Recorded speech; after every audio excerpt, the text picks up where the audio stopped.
Cinema చూసే ముందు తీర్పు చెప్పేవాళ్ళు, సినిమా తీయకుండా సినిమా మీద బతికేవాళ్ళు ఇవాళ టాలీవుడ్‌లో పెద్ద సమస్యగా మారిపోయారు. అసలు జర్నలిజం పేరుతో జరుగుతున్నటువంటి ఈ గేమ్ ఏమిటి? చూద్దాం.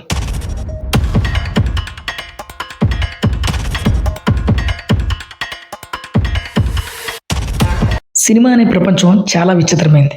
ఇక్కడ ఒక సినిమా హిట్ అయితే దేవుళ్ళ పొగిడేస్తారు. ఫ్లాప్ అయితే అదే వాళ్ళని నేలమట్టం చేసే ప్రయత్నం కూడా చేస్తారు.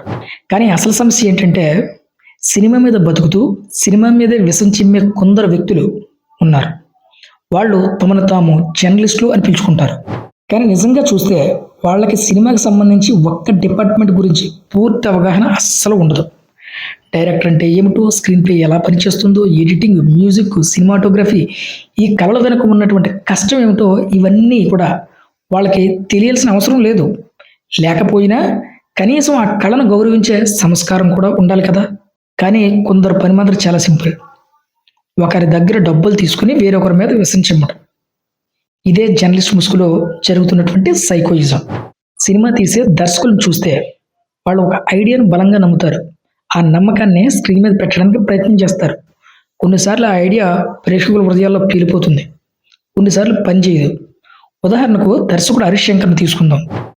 'గబ్బర్ సింగ్' సినిమాలో అంతాక్షరి సీన్ ఎంతగా నమ్మాడో, అలాగే 'మిస్టర్ బచ్చన్' సినిమాలో కూడా అదే ఎపిసోడ్‌ని అదే విధంగా నమ్మాడు. ఒకటి వర్కౌట్ అయింది, మరొకటి వర్కౌట్ కాలేదు. అంతే. సినిమా ప్రపంచంలో అది చాలా సహజం కూడా.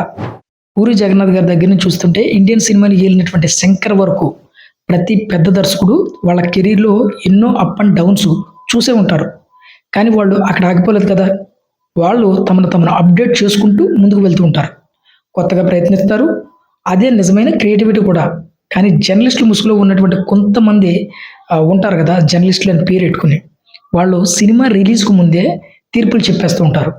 ఇప్పుడు అదే పరిస్థితి 'ఉస్తాద్ భగత్ సింగ్' సినిమా విషయంలో కూడా కనిపిస్తుంది. సినిమా రిలీజ్‌కు రెడీగా ఉందని తెలిసి వీళ్ళు చేసేటువంటి హడావిడి అంతా ఇంతా కాదు. నేను క్లియర్‌గా పవన్ కళ్యాణ్ అభిమానులకి ఒక విషయం చెప్పాలనుకుంటున్నా.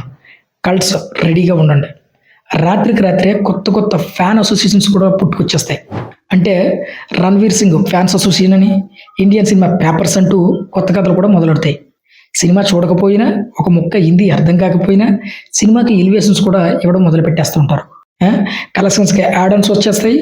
అలాగే థియేటర్స్ దొరకడం లేదు, పెద్ద మాఫియా నడుస్తుంది అంటూ కొన్ని వాదనలు కూడా వస్తూ ఉంటాయి. ఇక వెంటనే మన ఆంధ్ర మోహన్ లాల్ అసోసియేషన్స్, అలాగే ఆంధ్ర రజనీకాంత్ అసోసియేషన్స్ ఇలా ఒక్కసారిగా అందరూ కూడా ఏకమైపోతూ ఉంటారు. ఇప్పుడు ఇది ఎందుకు చెప్తున్నానంటే మన 'ఉస్తాద్ భగత్ సింగ్' సినిమాతో పాటు 'ధురంధర్ పార్ట్ 2' కూడా రాబోతుంది. అందుకోసం ఇక్కడ నేను ఒక విషయం క్లియర్‌గా చెప్పాలి. నేను 'ధురంధర్' సినిమాకి వ్యతిరేకనైతే కాదు. ఎందుకంటే నేను ఒక ఇండియన్ పౌరుడిగా, ఒక హిందూస్తాన్‌గా ఆ సినిమాకి నా సపోర్ట్ కూడా ఉంటుంది. 'ఉస్తాద్ భగత్ సింగ్' సినిమా చూసిన వెంటనే నేను నెక్స్ట్ చూసే సినిమా అదే. సినిమా అనేది పోటీ కాదు, ఒక పండగ. అందుకే get ready for the show. Cults మీరు సిద్ధమా?